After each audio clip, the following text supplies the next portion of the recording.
వెంకట స్వామి గురించి వారు చేసిన సేవలని మనం గుర్తుంచుకుంటూ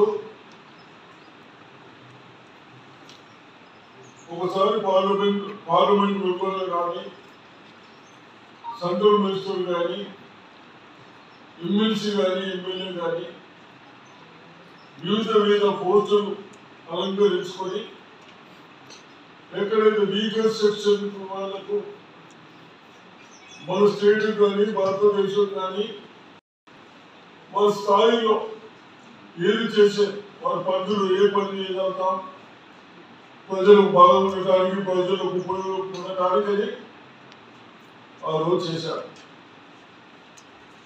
వారు చేస్తూ వీకర్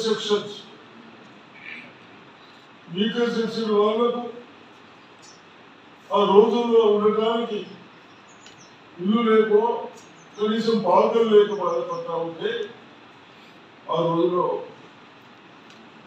అన్ని పాలకలు వేయించుకోండి. అందుకనే గుడిసెల వెంకట స్వామి పేరు వచ్చింది.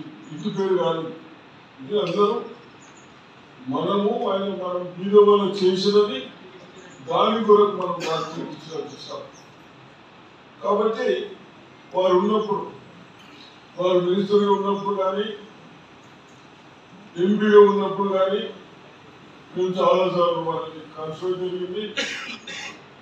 నేను మన బాలాగోడు పార్లమెంట్ మెంబర్ ఉన్నప్పుడు అందరం కలిసి ఫ్రెండ్లీగా ఉండేవాళ్ళం.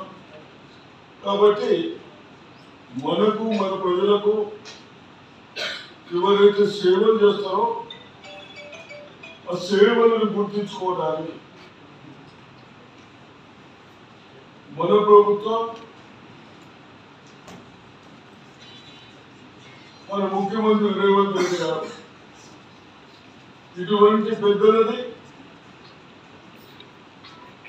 జ్ఞాపకార్థం కొరకు వారిని జ్ఞాపకం చేసుకోవాలనే ఉద్దేశంతో ఈరోజు 10వ వర్ధంతి చేస్తా ఉన్నాం. చాలా విచారకరమైన మనమందరం ఒక రిజర్వ్ కాన్స్టిట్యూన్సీ వచ్చి అన్ని విధాలుగా ఎక్కడ కూడా వ్యత్యాసం లేకుండా ధైర్యంగా ఆ రోజుల్లో 77లో కాంగ్రెస్ విభజించబడ్డప్పుడు నేను కాంగ్రెస్ అంత ఒకటైతే ఇందిరాగాంధీ ఆ రోజు కాంగ్రెస్ పార్టీ వ్యక్తి చేతి గుర్తు పెట్టేటప్పుడే అకామిడేషన్ లేకుండా ఢిల్లీలో ఆఫీసు లేకుంటే అయితే పార్లమెంట్ మెంబర్గా ఇలా ఇల్లు కాల్ చేసి ఆఫీస్ కూర్చోడం జరిగింది. అంటే అటువంటి వ్యక్తులు. అదే కాకుండా ఆయన కూడా ఇండస్ట్రీని పెట్టడం ఆ విధంగా చేసినందుకు మరి వారి జ్ఞాపకార్థం కొరకు ఈరోజు 10వ వర్ధంతి చేసుకున్నందుకు మనమందరం, అదేవిధంగా క్యాబినెట్ సభ్యులకు కానీ